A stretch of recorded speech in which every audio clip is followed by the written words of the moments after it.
Well, good afternoon, everybody. Like Kevin said, I'm Josh Jonckowski. I'm the area representative for Monrovia Nursery. This will be my 21st year at Monrovia and my 16th year in covering the states of Arkansas, Oklahoma, and northern Louisiana. So I'm not sure, are many of you familiar with Monrovia? Show of hands? Oh, yeah. Oh, okay. Wow. Well, that's great. I was surprised. Sometimes I feel like we're kind of like the guy behind the curtain at The Wizard of Oz. But anyway, just a brief little bit about Monrovia. If you're not familiar, we were founded in 1926 by Harry Rosedale. We do have 5 different production locations spread out kind of all across the country. We do try to we're very conscious of our water usage, of our recycling, these kinds of things. Because of those efforts, we were actually recognized by the EPA with their Evergreen Award for our environmental stewardship. I like to make sure people know that. If you're buying a Monrovia plant, there's a lot that goes into it, but we're also trying to make sure that you'll be able to continue to buy them for many more years to come. We grow roughly 4,000 varieties. We're probably one of the only people with that kind of scale from a citrus tree to a fir tree to whatever. We pretty much grow it all. We've got a bunch of different plant patents. We've done a lot of different things over the years, but probably one of the things that really made Monrovia is just this idea right here, a plant in a pot. Monrovia was basically one of the first companies to ever do plants in pots as opposed to plants in the ground. So we've been banging away at it for almost 100 years, and we're hoping for 100 more. I did want to just touch briefly on some of our different social media platforms, much like Kevin was mentioning the River Valley, our Facebook page, where we got Twitter, we've got Pinterest, we've got everything, YouTube, but there's tons of great information on there. There's also, you can subscribe to our Plant Savvy newsletter, which comes out about every month or two, but it has lots of fun stuff, recipes, decorating ideas, seasonal hints. Kevin mentioned our shopmonrovia.com, which we just launched this last year. It is up and running currently, but it basically gives you the option. You can go online, purchase a plant, have it delivered to River Valley. They'll call you when it comes in. You can just come pick it up. It's basically impossible for any nursery to carry everything. So if there are plants that you're not seeing in inventory, you might just check online and you can purchase them on there. And you also have the option that's new this year of purchasing an e-gift card. Maybe Mother's Day's coming up. Your mom lives in California. You live in Arkansas. Well, you can send her an e-gift card and she can pick out her own Monrovia plants and have them delivered to her local garden center. So anyway, that's a pretty exciting new program for us. And now we'll get to the part that I like best, as Kevin mentioned, the plant part. I definitely am a plant addict. My backyard is a designer's nightmare, but it's kind of a plant lover's paradise, is sort of how I describe it to people. The front yard's pretty tame, but the backyard is just, there's a lot of plants back there. One of the first plants I was going to talk about is a great perennial for this area. It's the Acanthus mollis oak leaf Grecian pattern plant, or it's also more commonly known around here as bear's breeches, if you're familiar with that name. But it's a really nice, it's almost a tropical looking type foliage. It's this big beast right here, but it's got a really big, broad, fairly lustrous dark green leaf. It does send out a white flower spike in the springtime. It's a shade lover. It also does well in containers. But the way that I kind of describe this to people is it looks like it's a hardy philodendron, basically. And very exotic, very tropical looking, but it's fully hardy here and a good tough plant for shadier areas. And it's got a very sculptural kind of architectural quality to it just because of the size of the foliage and the way that it grows. And I guess I should add, as I'm going through here, feel free to stop me if you have questions, if you have comments. I'm happy to kind of answer those on the fly. Maybe we'll all learn more. The next plant, this is basically a brand new plant for us. We introduced this about 1.5 years ago. It's a new variety of agapanthus called Sunstripe. It is a big, broad foliage type agapanthus, much like the old-fashioned Africanus varieties. But you can see it's got a beautiful white variegation on it, a nice kind of a Carolina blue flower in the late spring, but very nice foliage accent. Will take full sun to a fair amount of shade. The variegation is brightest in the sun. You get more of a white variegation. If it gets into more shade, you get more of kind of a chartreusey variegation on it. But real nice, a little above knee tall, but a very nice plant. The Calacanthus Aphrodite, this is a proven winner's introduction. This is the first year that we've had it, but a lot of people are familiar with the old-fashioned sweet shrub or Carolina allspice. This is an improved version of that. It's a brighter flower. It's more of a true red. It's larger, and it's also a repeat blooming type. So it's got a lot of attributes that the original species doesn't have. This one is also about half the size, maybe a 5-6 footer, something in that area. Would take fairly shady to, I'd say part sun to shade on this one for around here. It does have a very pleasant fragrance, so it's a nice one if you can kind of tuck it in as a background plant, but it's someplace where you're going to be able to enjoy the fragrance, maybe around a patio or a front yard or a front door, something like that.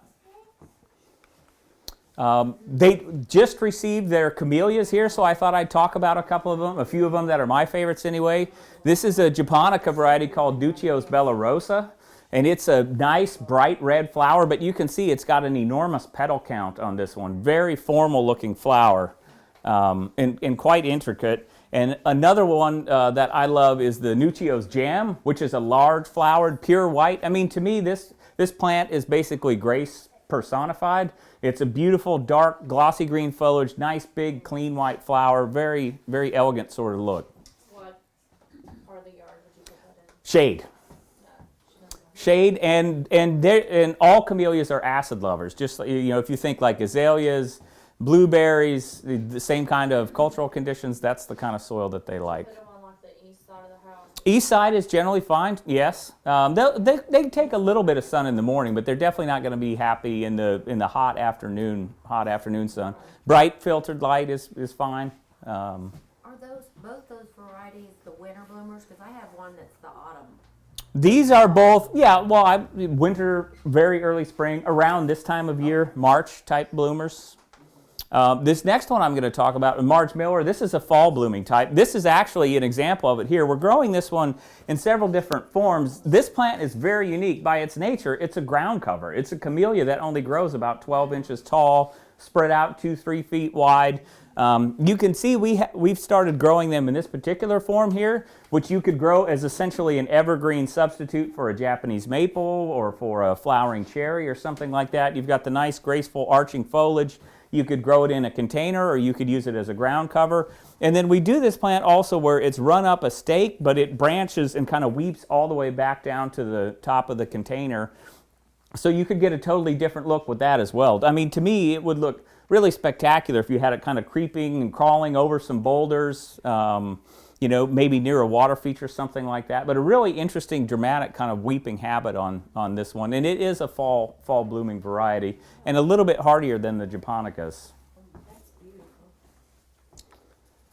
The Horseman Blue Atlas Cedar. This is a plant that I talk about all the time because Blue Atlas Cedar is becoming a very, very popular item, and it's becoming overly planted in all the wrong places, in my observation. People have a tendency to want to jam their Blue Atlas Cedar right up next to the house. And if you look at the one that's right out here by the road, 2 feet from the house is not a good spot. But you could consider this one. This is a plant, it's a dwarf variety. We figure about roughly 10 to 12 feet at about 10 years. Larger with age, although the largest plants of these I've ever seen in Oregon are still maybe in the 20-foot range. I would think a reasonable expectation in Arkansas is still probably maybe 15, 16 feet, about half that wide. It's a much more freely branching variety, so as a young plant, I think it's a little showier. Generally, juvenile Blue Atlas are kind of gangly. But this plant has a little bit more of a rigid structure, and it's slightly erratic in the way that the branches will expire. And I like that because it gives it a very neat kind of a sculptural quality to it. And this plant is also, with the bright blue foliage, if you're into outdoor lighting, is really dramatic. It's beautiful at night if you uplight it because that lighter blue foliage really captures the light and casts a very dramatic shadow. How does that do in this sort of shaly ridge soils you got around here? Because I think that was blue cedar was on my old property, and it really didn't do good in the top of these ridges around here. I mean, does it tolerate variety soils pretty well? Well, I mean, the biggest issue that I see with all of the true cedars, the Cedrus genus here, is that too much water, especially in the summertime. They're very intolerant of wet feet, and especially when the temperatures are really, really up. So if you've got a soil like that that's holding a lot of moisture, I would imagine that's probably a lot of what the issue would be. I mean, does that sound right or no? Well, no, again, it's a rich stuff, there's no standing water, it just might have been bad, maybe aged bush. Sure. Well, I mean, anything you can do to improve your soil. I live in Oklahoma. We're not famous for our great dirt either over there. But it can be, the biggest key is definitely going to be drainage with these. They take sun. Yes, full sun. I mean, and once established, they're pretty drought tolerant. I mean, the areas where they're native are Mediterranean type climates, arid summers, things like that. So they'll take a lot of heat. But our nursery in California is in the Central Valley there near Visalia, and we'll get temperatures, literally measured temperatures, 115, 116, 117 degrees out there. They don't have the high nighttime temps like we do here, but there are cedars all over. I mean, they're gorgeous. You'll see them 70, 80 feet tall out there. This is a plant that I think has a tremendous amount of appeal if you're a bird lover or a butterfly lover, or if you love bees. It's a cestrum variety, cestrum orange peel. It is a hardy plant here. It's an evergreen. Might be kind of almost like a woody perennial slightly here. I think you might see a little bit of burn on the tops, but this plant's been down at the R.W. Norton Art Gallery in Shreveport for several years, and it's performed wonderfully. This is the plant for that miserable spot in the yard where nothing grows. Southwest corner, reflected heat. It will take a ton of heat. It takes the humidity, and it has just flowers basically nonstop. As soon as it gets started in the spring, it's a little bit slow to get started because it likes the soil temps to come up, but once it gets going, it flowers all through the summer. And very nice, kind of an informal sort of look to it, and it's fragrant. So it's a really good, tough plant for really tough conditions. Will it reach that 6 feet? The biggest I've ever seen it, I mean, those ones in Shreveport, they're probably about 4 feet tall, I would say, right in this area. They've been in the ground probably 3 or 4 years. What about the deer? Will they eat them? Well, my experience with deer is that they'll eat anything if they're hungry enough. But these, I honestly don't know. I could ask around, but I don't know off the top of my head. There you go. Deer resistant shrub on your side. Well, there you go. See? Well, I know that some of the other cestrums are kind of deer resistant, but deer resistant and deer proof are often two different things. Mm-hmm. Is it fairly well behaved, or can it be invasive? It's not really invasive, but it is. It has a more informal sort of appearance to it. You can kind of see in the bottom right-hand corner there. I mean, it would be great in like an English garden or a less formal setting. If you're going for a little bit more of a manicured type look, it may not perform like you want it to. Do you happen to know what butterflies like it? Well, it's got the sweet fragrance. It's got the nectar. Any butterflies? Do I know which butterflies? Yeah, which? Well, why would any butterflies not like it, right? Well, the monarch. If the little one monarch, Yeah, flowers. Sure. Monarchs might not go. But never mind. No, I understand. I mean, I honestly don't know. I am far from a butterfly So expert. If I wanted to attract a particular butterfly, Mm-hmm. I would get a particular plant that they prefer. Sure, like the monarchs and the milkweed and Yeah, I just. the very rare Madagascarian flying. I don't know. All right, that's a little tail butterfly likes that. All right. This next plant, this little beauty right here, the evergreen clematis, which is a beautiful plant. It's got, again, real clean, crisp look to it with this nice white flower. Once you get one of these that's mature with a real heavy bud and flower set, it's also quite fragrant, and it smells really, really good. I bought one 3 years ago at the Flower and Garden Show, and it's up pergola, over and down, and it is fabulous. Mm-hmm. I've got And it's 2 worth of the them. money, I promise y'all. Well, now I've got the snowdrift. That says Armani, and then they have the apple blossom. Right. That's evergreen. So what's the difference between the snowdrift and that one right there? That says Armani. Well, this is Armandi. That I don't know Snowdrift. That's not a variety that we've carried. It sounds like it's just a named cultivar of some kind. Mine looks just like that, but Well, they're probably. I'm sure it's a selection of Armandi then. I think there's only 3 evergreen clematis. Well, wait. There's 4. There's 4 now. This is a variety that we've had for a little while, actually. It's a variety called Avalanche, and it's very similar flower to the Armandi, but you can see in the picture, it's got a really nice kind of dissected palmate type foliage to it, so it's got a real interesting look to it. And it also tends to take on, whereas this one, basically the foliage pretty much stays fairly static all year. You may see a little foliage drop in colder winters, but this one will also take on a little bit of kind of a purplish blush in the wintertime. But another evergreen variety, very interesting. The variegated and regular red twig dogwoods, that's an example of these here. These are great plants for interest, obviously, in the winter and this time of year. The colder the weather gets, the darker these stems will get. They're also great for cutting and decorating. These plants are a little bit more of a challenge plant here because they are fairly site specific. They do need to be in the shade, and they do need to be planted in an area where they've got pretty good rich soil and good drainage, but they do have a graceful white kind of lace cap type flower in the springtime.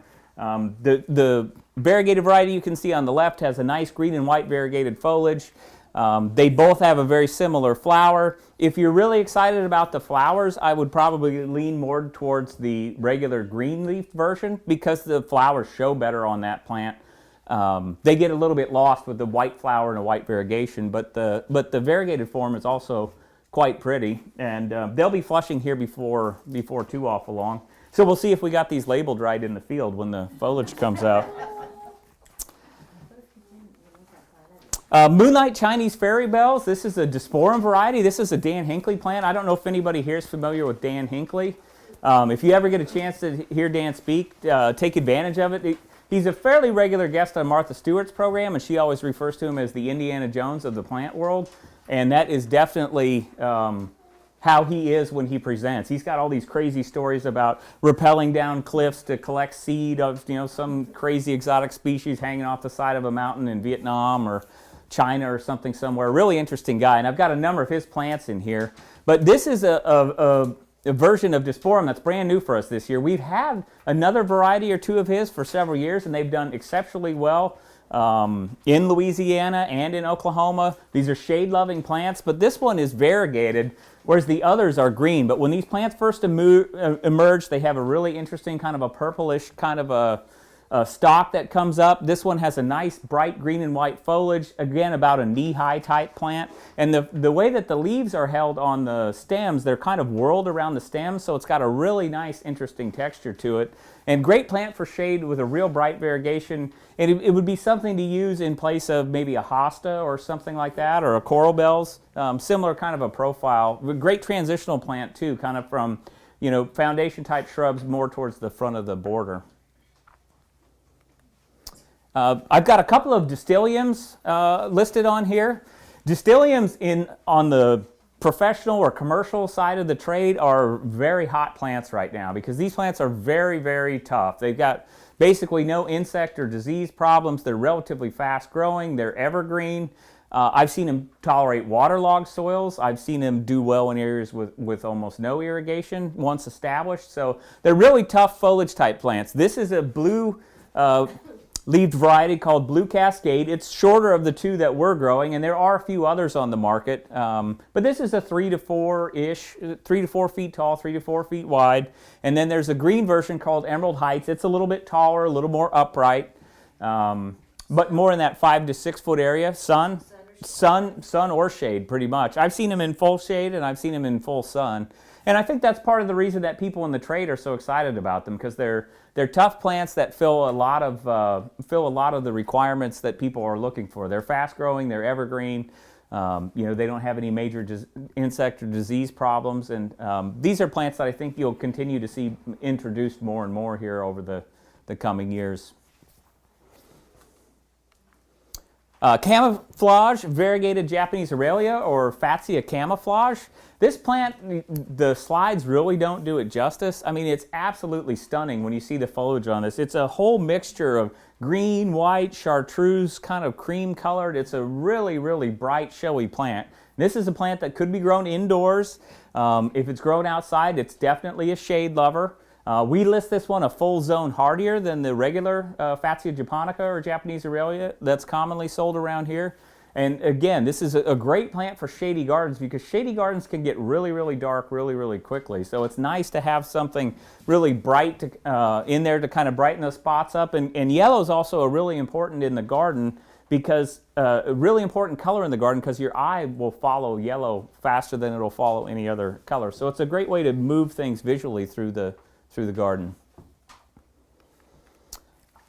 The jade butterfly maidenhair tree or ginkgo jade butterflies. I personally have a soft spot for ginkgo trees. When I was when me and my family, when the kids were little, we lived in Oregon and there was a bunch of ginkgo trees in our neighborhood, and they loved to go and collect the leaves because they called them whale tail trees because the leaves look like whale tails. So I've always had a soft spot for ginkgos ever since then. This is a great male variety, and it basically, the biggest difference is it's half the size of a regular ginkgo. Mm-hmm.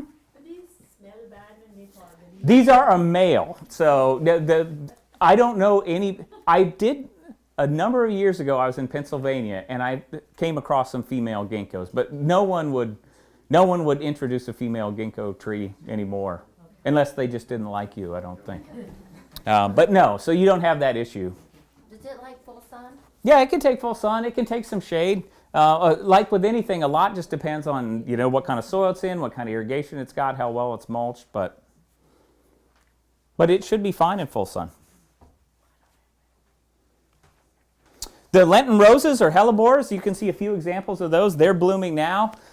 We've got some great varieties. The thing that's really interesting about the hellebores is not only do they flower at a time of year when there's very little else going on in the garden, they're also evergreen, which as a perennial is a fairly unique attribute.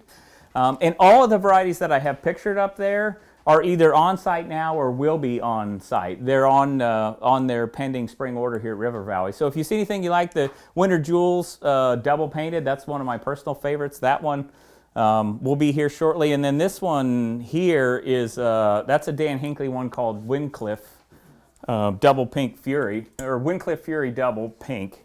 But great plants. I encourage everybody to try some of those. I love hellebores. They're kind of a personal pet plant of mine. Again, for shady areas, again, they're going to like a richer soil, but great evergreen perennial. And it's nice to have something flowering at the time of year when a lot of the garden isn't doing much. And that's one thing I see commonly is sometimes as you drive around cities or neighborhoods, you see a lot of landscapes that look just dynamite from April 1st to the end of April, and then there's very little going on the rest of the year because that's what a lot of people shop, and they buy what's pretty then.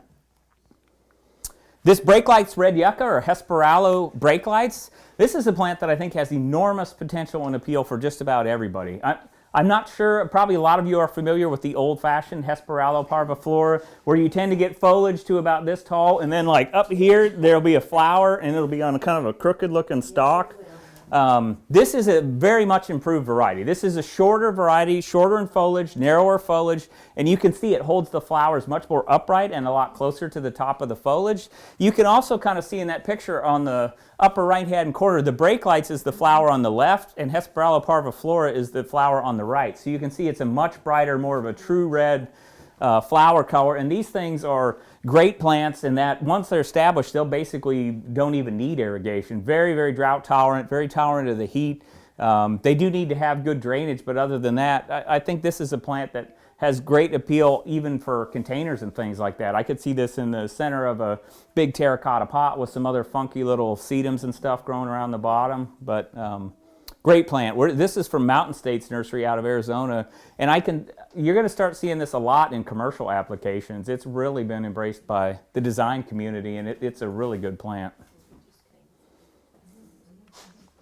Emerald Colonnade Holly. This is, in terms of a workhorse type plant, this is a one that we've had for just a few years, and I am super excited about this plant. I think it's absolutely one of the best plants that we've introduced in maybe ever. It's you can see kind of in this slide right here, if you planted it in the ground and never touched it, that's kind of what you'd get. A large kind of upright pyramidal, almost kind of a teardrop type shape to it. But you could shear them as we do at the nursery. That's a 7-gallon at our Oregon nursery. We're also doing, you can see spirals, poodles. It's got a foliage that looks almost exactly like a boxwood. It's a small rounded foliage. It's not a Japanese holly, but it does have some Japanese holly in its parentage. But this thing is so much more vigorous than any other Japanese type holly that I've ever seen. It grows like a rocket. It's a prune to taste, would be great as a specimen, would be great as a hedge, would be great as a topiary.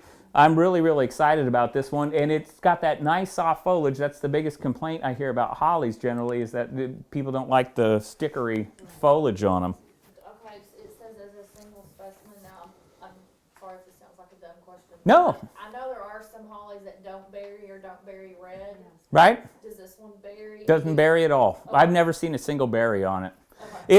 It's basically, the cross on this one was actually done by our general manager at our nursery in Georgia. And I was talking with them. What they were really trying to do was they were doing some crosses with sky pencil holly, which doesn't berry either. They were trying to get a cold hardier version of sky pencil, and as is so often the case, what happens is you get something totally different but way better than what you had kind of set out to get. And that's the case with this plant. It's a really great plant. I like sky pencil too. And, I also like hollies that berry, but I've had trouble because you've got to have a set basically to get them to berry. Well, sure. And you also have to be careful about when you prune them, or because a lot of people, everybody loves to fire up their pruning shears, and you see them and they complain that they never get any berries, but they prune them off every year. As soon as they're, done flowering, then there goes the berries. But this is a great plant, and this one you don't have to worry about that on. This is a plant that's absolutely striking if you see this thing blooming. That's a picture of a deciduous magnolia variety called Felix Jury. That is actually in front of the Oregon office at our production facility there. And the first time I saw this plant, I mean, the pictures absolutely don't do it justice. It is a bright, brilliant, like shocking fuchsia-colored pink. I mean, I was driving into the nursery. This is out in front, kind of just past the main gate, and I literally was jerk the car over and get out, and I'm like, what in the world is this thing? And you can see by the size of the flowers, it maybe doesn't produce as many flowers as some of the other deciduous magnolias do, but they're enormous. I mean, I've taken a ruler out there, and some of them will be 12 inches across. They're absolutely huge. It says 40 feet tall on that slide. This is much more like a 15 to 20 foot, kind of a smaller type tree, so it's great for a lot of urban landscapes or smaller suburban settings. And you can see in that picture, that's how we produce them, as kind of a single stem type tree. They're designed to be used in the landscape as a small tree. Now, as beautiful as these plants are, the biggest concern or complaint that everyone has with deciduous magnolias is, well, and everybody complains that the buds always get frozen every year, or the flowers just come out and then they get zapped. And I have a big saucer magnolia in my backyard. My wife loves saucer magnolias, so and I can relate to that, because about every 3 or 4 years we get a really good show, and then the other years it just gets ready to get beautiful, and then you wake up in the morning and there's just mushy flower petals all over the ground. But if that's a concern for you, ta-da! Meet Rosemary Magnolia. The biggest attribute of this particular variety is that it flowers a full month after other deciduous magnolias do. So you don't have to worry about bud injury, losing all of your flowers to a cold night. Again, you can see that's a picture of a 5-gallon container at the nursery there in Oregon. Again, this is being kind of presented as a single stem, sort of a smaller scale tree. But beautiful, nice pink flower. And the thing that's also unique about this one is because it flowers so late, it flowers after it leaves out in the springtime rather than before. But if you want to, so if you're a big gambler, you can go for the big show with the Felix Jury, and you may not get it every year. Or if you want to play it safer, you can go with Rosemary and avoid a lot of those frost issues. This is a type of leatherleaf mahonia, the Mahonia belii. I'm sure a lot of you are probably familiar with. It's a great evergreen plant for shade, a lot of interesting texture. This particular variety, I think, is a lot more refined and unique. It tends to grow almost totally straight up and then branches very strongly in a lateral pattern. So it's got a really neat, interesting sort of a sculptural kind of quality to it. It's got a nice bright blue-green foliage. It does have a yellow flower in the springtime, as you can see from the picture. It will set a blue berry in the fall. But it's just, it also tends to branch more freely down to the bottom. The old-fashioned leatherleaf mahonias can get pretty gnarly and woody around the base, and this one seems to stay a little bit more full. But really interesting, different kind of a look to this plant. The sun parasol mandevilla is very similar to the Marge Miller camellia I was talking about, and that it's a ground cover mandevilla, you know, foot and a half tall, something like that.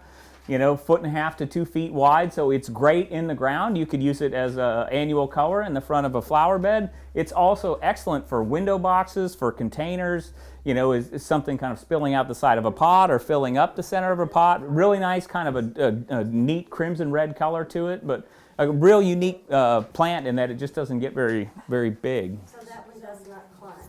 No, it just kind of, and I saw some of the original like test garden research pictures out of the University of Florida, and yeah, they've got it just planted over a huge swath, and it's maybe this tall, looks like. So here is an annual. This is definitely an annual, yes.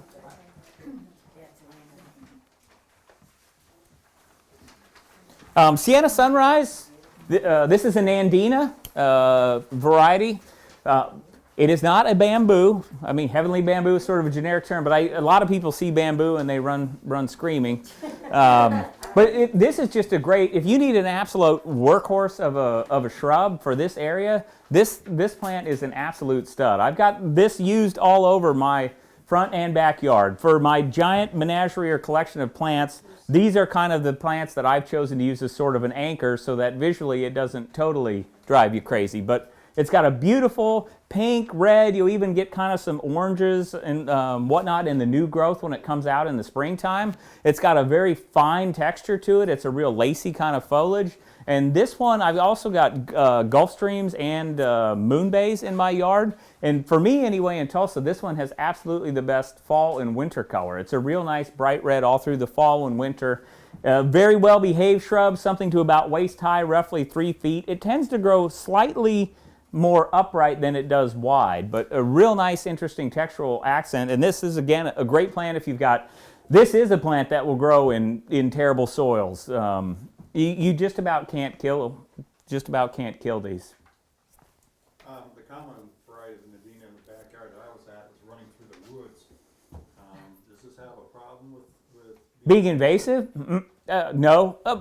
Probably, well, the biggest difference with this one, I've never seen this one set a berry. You know, you see like the big old-fashioned Nandinas, they hold all the berries on them. I would guess that's probably what you're seeing there. I've never seen any berries on this one. In the summer, does it hold any of its red color in the summer? I mean, you might have a sporadic bit of it here or there, but it's mostly just kind of a lacy green ball kind of in the summertime. There's certain kinds of Nandina that tend to hold that red a little bit more in the summer. Yeah, although I haven't seen any that hold it all that effectively. But there have been a number of newer cultivars that are nicer, but I haven't seen a whole lot of that. Is I there? have one called Moon Glow that's. I was told that by a nurseryman that I mean it's not as red as in the winter, but it holds a lot of it. He said in the summer. So I mean I haven't had it through the summer yet, but it's beautiful now. Sure, I bet. Any other questions on that one? This is a fernleaf peony variety. I personally am kind of a peony nut. I've got peonies all over. My great-grandmother was a big peony collector and iris collector. So these are, again, going to be similar cultural requirements to any other type of peony here. They're not going to like the full hot sun. They're going to need a reasonably good soil, but this has got a beautiful ferny kind of a foliage to it, nice red flower, prominent yellow stamens.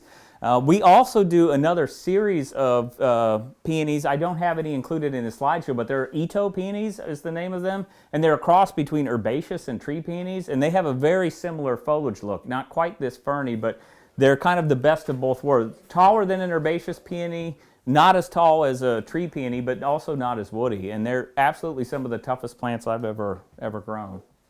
I don't have much, I've experience with peonies, but I used to live in an old farmhouse, and these were just there. And after they bloomed, you're supposed to let them die back and then mow them off. Let them, like a daffodil or something. Is this not that kind of variety? Will it stay green after it blooms through the season? Yeah, well, and I mean, you certainly don't have to mow off your peonies after they're done flowering. Well, that's what I was told to do. Let it go. And we got tired of mowing around them. When we ran the place, we always got tired of mowing around them. So sure. My husband just mowed them off. We didn't kill them. They came back. But No, I'm sure that they would. Well, I've got all of mine. I mean, the biggest. Sometimes you want to mow them off because their foliage can get kind of a little bit beat up, sort of tired looking by the end of the summer. But there's no reason that you'd have to do that. I mean, I'll wait and let the frost kill the tops, and I cut them back to the ground once. They've improved these things so much. I thought because the foliage is beautiful. I agree. Yeah. No, it's well, and with the number of this one in particular and the Itos especially, I mean, that's kind of the biggest thing that they add is that the foliage is attractive outside of the flowering season. Although a lot of peonies are, they're so beautiful, I still think they're worth having even if the foliage doesn't look so good by the end of August.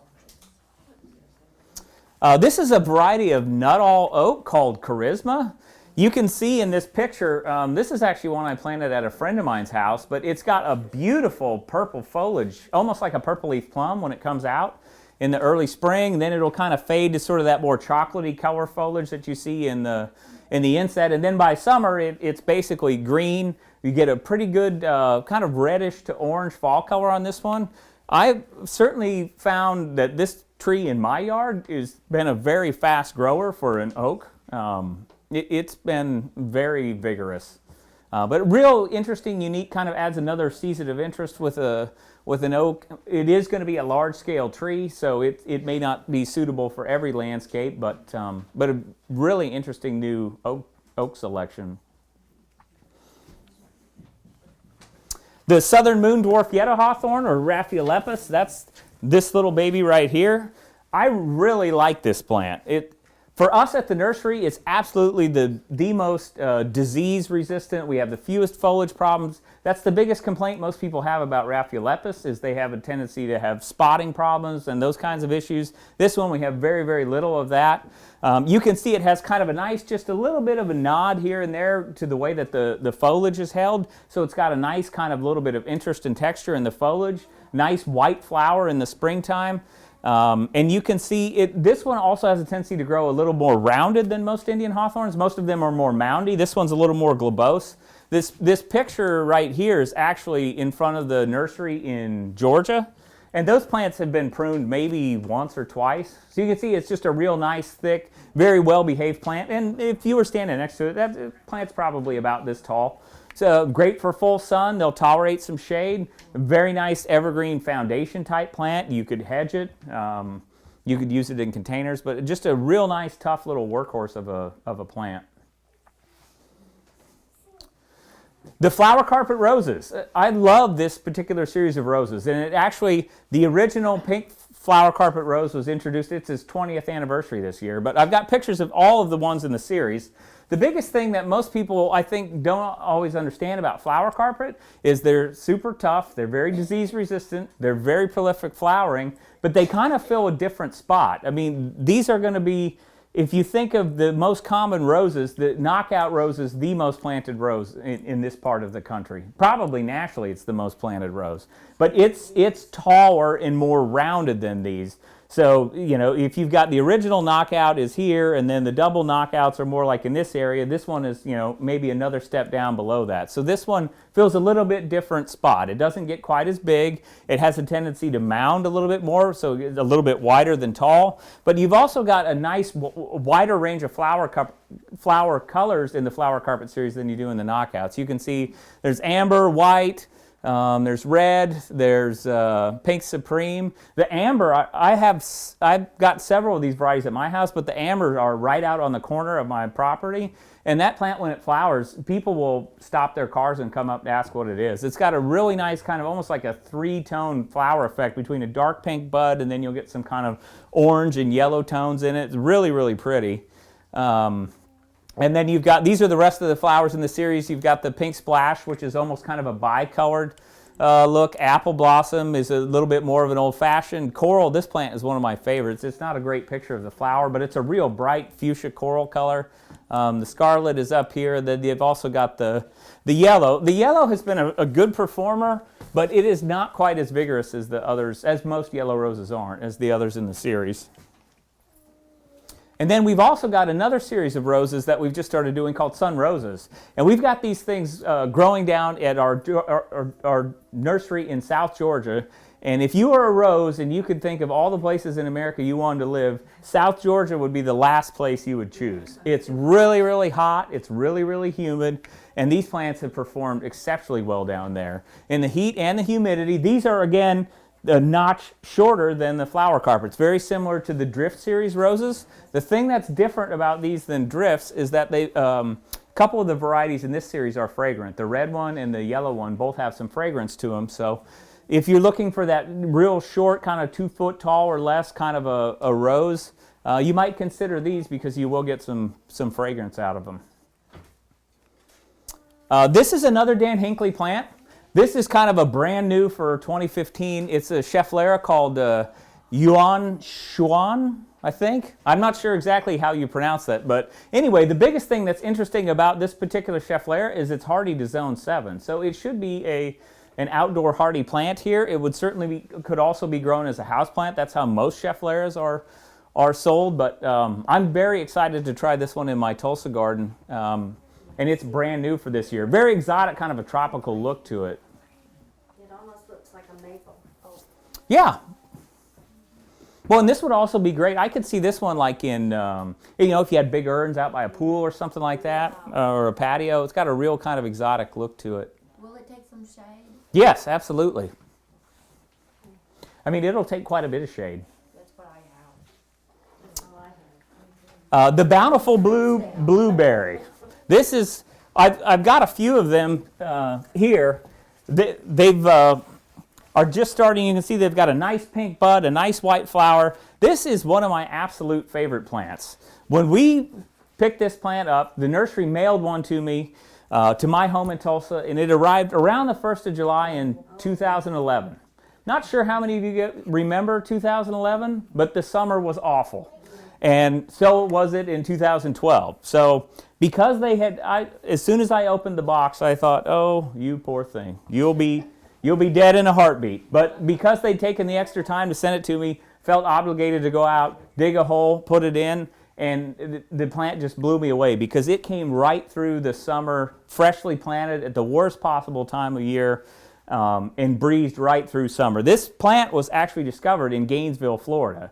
So it is a very good blueberry for southern climates. It has low chill requirements. It's a beautiful shrub. It's got a nice blue cast to the foliage. You do have a good, delicious, edible blueberry on it. You can see the fall color in that picture in the bottom left-hand corner. This thing has a beautiful, beautiful fall color. For us at the more southern nurseries, this plant's basically evergreen. So I think in milder winters, it would be pretty much evergreen to semi-evergreen. The harder winters, it may go dormant. But the other nice thing with the fall color on this, you can see there's still some leaves persisting on here from this past season. And a lot of plants that are really, really pretty in the fall, they drop their foliage. As soon as they get beautiful, bang, 10 minutes later, the foliage all falls off. So you get a good long show with the fall color on this one. And these are plants that are certainly worthy of use, just being incorporated into the regular part of your landscape. I mean, it's a beautiful ornamental plant in addition to having berries. Sometimes we have a tendency as gardeners to, I think, compartmentalize things like, okay, the berry bushes go over behind the shed and the orchard goes over here. This is a plant that would be perfectly at home in the middle of your landscape. Very, very showy. And actually from the same company that brought us this, they've got 2 brand new varieties this year also. This one's called Blueberry Glaze, which is shorter. This is about a 3 to 4 foot tall variety. All blueberries prefer acidic soils, but I have found Bountiful Blue to be a little bit more tolerant of alkalinity. But this Blueberry Glaze is shorter. It almost looks like a boxwood. The foliage on it is so small. This is like a 2 to 3 footer. Similar attributes, nice bud and flower color in the springtime, good fall and winter color, little bit bigger berries on that one than the Bountiful Blue, but plants with a lot of interest, and you can see it's being presented in a container there in the photo. These are also great blueberry plants, or plants if you've got a limited amount of room, you're just gardening on a patio, or you've got a condo or something like that, and they're also just really showy, nice looking plants for containers, and also anything that has semi-specific soil requirements. The easiest way to grow them sometimes is in containers because you control a lot more of the variables, and also you don't have to try and chisel a hole in all the rock you'll have around here. And then this is the other one that we have from them that's brand new for this year. It's a variety called Pink Icing. This one is a little bit more like the Bountiful Blue in terms of height and spread, but beautiful pink new growth on it. Again, a nice edible berry, but I would encourage anyone to start kind of thinking of a lot of these plants in sort of new ways. It's not just berries, but also as ornamental landscape plants. Yeah, that's a pretty one. I agree. Really pretty. We've got a couple of viburnums here. The David viburnum, there's actually one out on the table. This plant is, again, kind of an acid lover, so you think about the same kind of soil amendments that you'd use planting an azalea or camellia, very similar for this one. This one is a shade lover. It's got a really thick, heavily textured evergreen leaf, very similar to this evergreen clematis, but it's got a nice white flower on it in the springtime.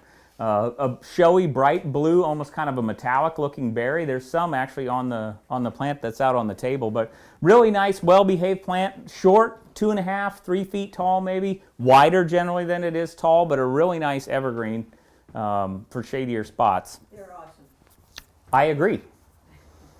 And then the last one that I've got in here is a viburnum variety called the Spring Bouquet viburnum, which they've also got out here on the corner. But this is a nice, really, really tough viburnum. It's an evergreen plant, dark pink bud, nice white flower, something to about 5 or 6 feet tall, roughly, and about equal spread. So you could use it as an accent. You could use it. It'd be a great foundation plant if you had a larger home where you need to scale up some of those things. These are also make great hedges or screens. One thing that I like about these is, again, that 5 to 6 foot area, that's about fence height. So that works pretty well in a lot of cases. So I've seen a lot of hedges over the years, particularly around Little Rock, like the photinias and the silverberries especially, where you can see that they're sheared tight to as tall as someone can reach with the pruning, and then they kind of make like a big wild, like haircut goes crazy over the top. So something that stays right around that 6 foot mark is also pretty handy because they're easy to maintain. But that's most everything that I'd picked out for you guys today. But if you have any more questions or concerns, comments, I mean, I'll be hanging around here. I appreciate you coming out today, and hopefully maybe that you'll have found a new plant or two that you'll like to try in your garden. Did you do anything with the camellias on your slideshow? Yeah. Which? Yeah, I had the new. Where was I? I had the Nuccios Bella Rosa, and I had the Marge Miller, which is that tree form one right I there. just totally missed it. And then there's Nuccios Jam. What Well, else? and this you can kind of see in that picture. That's very much what we're kind of is the intention with this, is to try and get something like that large weeping sort of a form that's in that picture right there. I'm sitting trying to get all this information inside. I like it like that. I like it, the weeping. It's beautiful. Yes, ma'am. Which of these are native, indigenous to Arkansas? Do you know? Native indigenous plants? I can't think of anything in this presentation that's really native or indigenous. Okay. But that's an interesting question. I think there's one thing that I think is important. I think sometimes natives are a little bit misunderstood, or plants that are not native maybe is another way to say. I mean, this climate here is not totally unique in the world. So everything that I talk about here is pretty easy and adaptable to this climate, or I wouldn't have mentioned it. But that's a good question. Yes. And last white burner, is that also shade? That one will take quite a bit of sun. You can pretty much do that one in full sun here, I think, as long as you've got some decent soil and you know, it's got mulch and whatnot. But it would take a reasonable amount of shade also. I have full sun. Well, great. I want yours. It sh- I have full shade. The only thing, I mean, the biggest thing that with almost all plants though is that plants that are happiest in full sun will usually survive in full shade. They just get kind of stretchy sometimes and gangly, but plants that need shade, I mean, putting them in full sun will kill them. But having said all that, you know, I've learned over the years that plants will make a liar out of you both directions. I've seen things die in conditions that should be nearly ideal, and then I've seen plants surviving and doing maybe not even really, really well, but existing in areas that I would never in a million years would have thought they would have even had a chance. It's kind of inspiring actually almost sometimes when I remember years ago I was in the west end of Dallas walking through a parking lot, and there was this little grouping of dwarf Alberta spruce trees that had clearly been there for a number of years in a parking lot with gravel on top. You know, I mean, they're getting all the reflected heat, they're getting all the sun. I can't believe those plants would have lived 10 minutes. And they'd obviously been there they'd made it for at least 2 or 3 years. Because I know I saw them, I looked for them the next time I went back. So, you know, they were. Although the last time I was there, they were gone. Oh, What would be your pick for the prettiest color in total shade? Well, what's your favorite color? I mean, prettiest color, like flower color, foliage color? Yeah, color, 'cause so many of them don't give you a lot of nice color for shades. Right? So, what would be your choice? So you're looking for foliage color or flower color? Flower color. Well, I mean, for real strong blooming plants for shade, there's a new series. I didn't talk about them in here, but there's actually a new series of repeat blooming azaleas called bloomathons that are much better flower producers in shade than like the encores are. So if you've got a real shady spot, they're a fairly good choice. Hydrangeas, obviously, they go dormant, but you get a real good show from some of the different hydrangeas.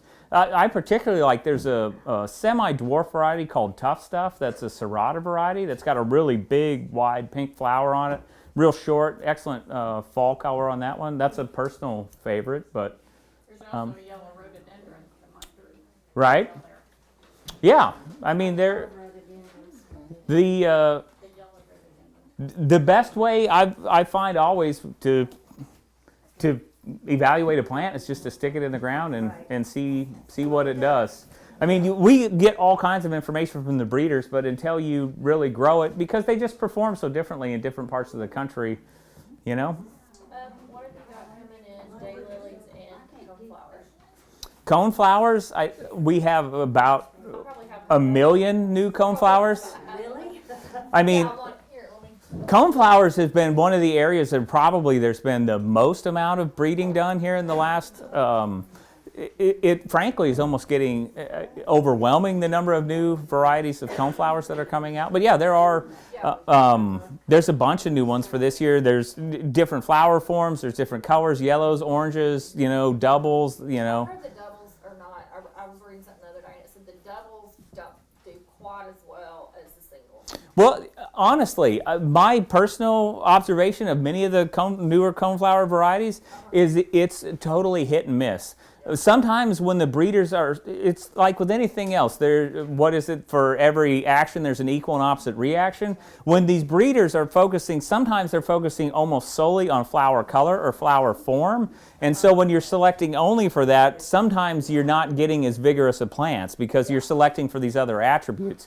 I've seen some of the newer varieties that have really impressed me. I've seen some of them that have not been strong or good performers, at least not in the areas that I cover. Maybe up in Michigan they do better, but I don't have any really strong recommendations on those, but there's a ton of new ones, and really the only way to figure out which ones are the best ones are to try them yourself. The one thing with the double flowers, though, that I do notice sometimes is with certain plants, it seems like also, they have a limited amount of resources and energy. So, sometimes plants where the flower is almost out of scale or proportion to the rest of the plant, it's sucking so much energy from the root mass to produce those big flowers that they don't have enough extra resources to really put on vegetative growth or really fill in.